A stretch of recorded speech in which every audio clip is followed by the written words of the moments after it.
Οι εποχές περνάνε, ο κόσμος αλλάζει, οι ρυθμοί αυξάνονται και οι απαιτήσεις μεγαλώνουν. Καθημερινά τρέχουμε να προλάβουμε το τρένο της επιτυχίας. Η πίεση αυξάνεται, ο ανταγωνισμός μεγαλώνει και ο χρόνος περνάει. Κάνουμε τα πάντα για την εικόνα. Πρέπει να δείχνουμε δυνατοί, όμορφοι, επιτυχημένοι. Προσπαθούμε να κρύψουμε τις ατέλειες πίσω από φίλτρα και χρώματα.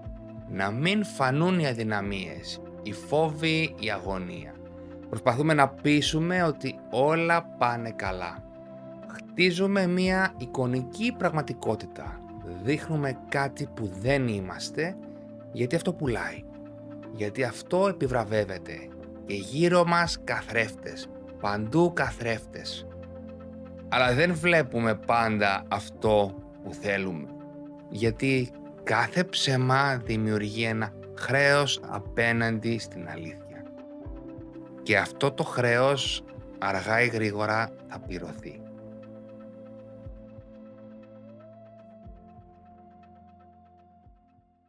Αν ψάχνουμε μια πραγματική μάστιγα της εποχής μας, δεν είναι άλλη από τον εγωκεντρισμό. Πώς θα φανούμε? Πώς θα δείξουμε ότι περνάμε καλά, ακόμα και αν αυτό δεν ισχύει? Δεν είναι τυχαίο ότι τα πιο σημαντικά γεγονότα τα ζούμε μέσα από μία οθόνη, ακόμα και όταν είμαστε παρόντες. Αν δεν καταγραφεί, αν δεν ανέβει, αν δεν το μάθουν όλοι, είναι σαν να μην έγινε ποτέ. Φωτογραφίες, βίντεο, ποστάρίσματα στα social media. Και πολλές φορές, ενώ δεν έχουμε το lifestyle που θα θέλαμε, προσπαθούμε να πείσουμε ότι το έχουμε. Υπάρχει μια διαρκής ανάγκη να μας κοιτάνε, να μας επιβεβαιώνουν. Μετράμε την αξία μας με likes και followers. Δίνουμε τεράστια σημασία στην αποδοχή από γνωστούς και αγνώστους μέσα από μία οθόνη. Την ίδια στιγμή που με τους περισσότερους δεν θα λέγαμε ούτε μία καλημέρα από κοντά. Και αυτό δεν είναι τυχαίο. Έχει να κάνει με το πώς είναι δομημένη η κοινωνία μας. Μιλήσαμε πολύ για την εικόνα, αλλά η εικόνα δεν λέει όλη την αλήθεια. Γιατί στο τέλος δεν μας κρίνουν για το πώς φαινόμαστε, μας κρίνουν για το πώς φερόμαστε. Στην καθημερινότητα, στη δουλειά, στις σχέσεις και ναι, ακόμα και στον τρόπο με τον οποίο ψηφίζουμε. Εκεί φαίνεται ο χαρακτήρας, όχι στα λόγια. Στις επιλογές, γιατί το παράδοξο της εποχής μας είναι το εξής. Βλέπουμε το πρόβλημα, λέμε ότι ξέρουμε τι φταίει, λέμε ότι ξέρουμε ποιος φταίει, έχουμε άποψη για όλα και φυσικά αυτός ο κάποιος δεν είμαστε ποτέ εμείς. Πάντα είναι οι άλλοι. Και τι κάνουμε γι' αυτό? Τίποτα. Συνεχίζουμε να λειτουργούμε ακριβώς με τον ίδιο τρόπο. Ίδιες συνήθειες, ίδια νοοτροπία, ίδια μοτίβα. Και παρόλα αυτά απαιτούμε να αλλάξουν τα πάντα γύρω μας. Να αλλάξει η κοινωνία, να αλλάξει η πολιτική, να αλλάξει το σύστημα, χωρίς να αλλάξουμε εμείς. Θέλουμε καλύτερους πολιτικούς, αλλά δεν κοιτάμε τι κάνουμε εμείς ως πολίτες. Δεν θέλουμε μερίδιο στην ευθύνη και δεν θέλουμε να κρίνεται η επιλογή μας. Και η μεγαλύτερη απόδειξη είναι όταν λέμε «καλά, δεν υπάρχει ένας υπεύθυνος». Ένας. Λες και εμείς είμαστε ανεύθυνοι.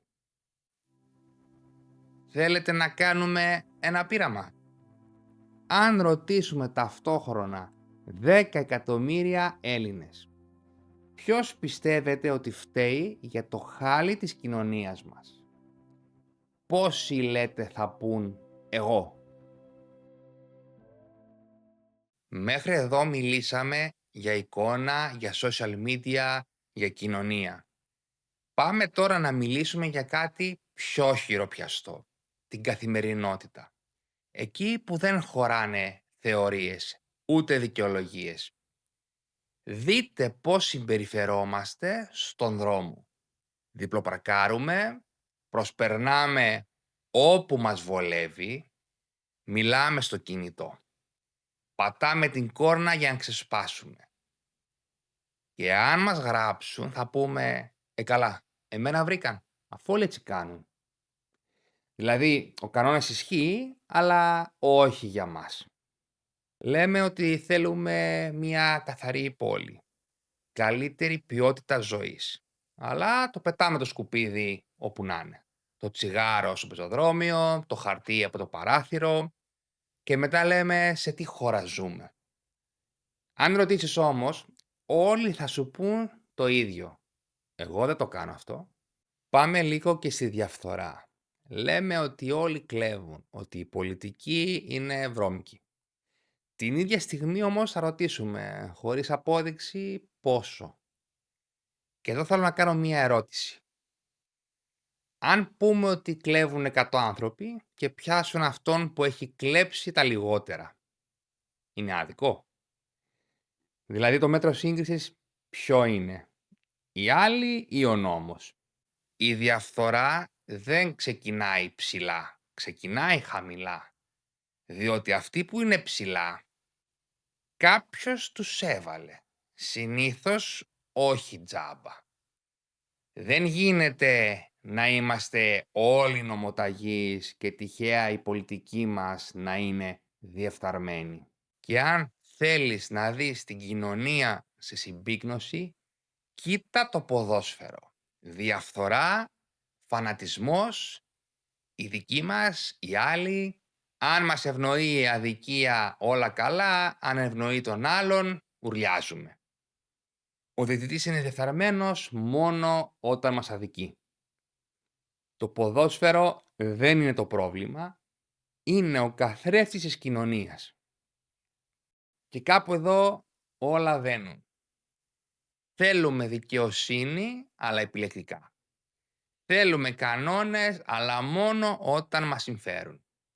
Θέλουμε αλλαγή χωρίς να αλλάξουμε εμείς. Και μετά ρωτάμε, ποιος φταίει? Και δείχνουμε παντού, εκτός από τον καθρέφτη. Συχνά ακούμε να λένε ότι στο εξωτερικό υπάρχει κράτος, υπάρχουν νόμοι. Το σύστημα δουλεύει για τον πολίτη. Και ο καθένας παίρνει αυτό που τον αναλογεί. Και ναι, μέχρι ένα σημείο αυτό ισχύει. Αλλά σπάνια κάνουμε την πιο βασική ερώτηση. Γιατί συμβαίνει αυτό? Έφτιαξε από μόνο του το σύστημα? Οι νόμοι προέκυψαν τυχαία? Ή μήπως κάποιοι άνθρωποι αποφάσισαν να λειτουργήσουν διαφορετικά? Το πραγματικά λυπηρό δεν είναι η έλλειψη κράτους. Είναι το πόσο ο καθένας κοιτάει μόνο την πάρτη του και όχι το σύνολο.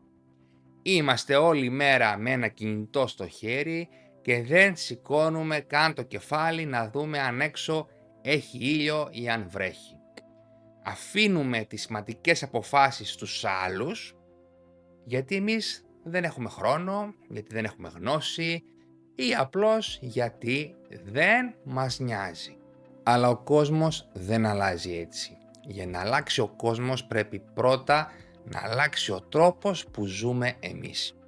Ο τρόπος που φερόμαστε, ο τρόπος που επιλέγουμε. Ο τρόπος που αναλαμβάνουμε την ευθύνη. Και για όλα αυτά υπάρχει πάντα ένας καθρέφτης. Το ερώτημα είναι αν τολμάμε να κοιτάξουμε μέσα του. Αν σας άρεσε το επεισόδιο, θα τα πούμε στο επόμενο. Είμαι ο Πρόδρομος και αυτή είναι μία άλλη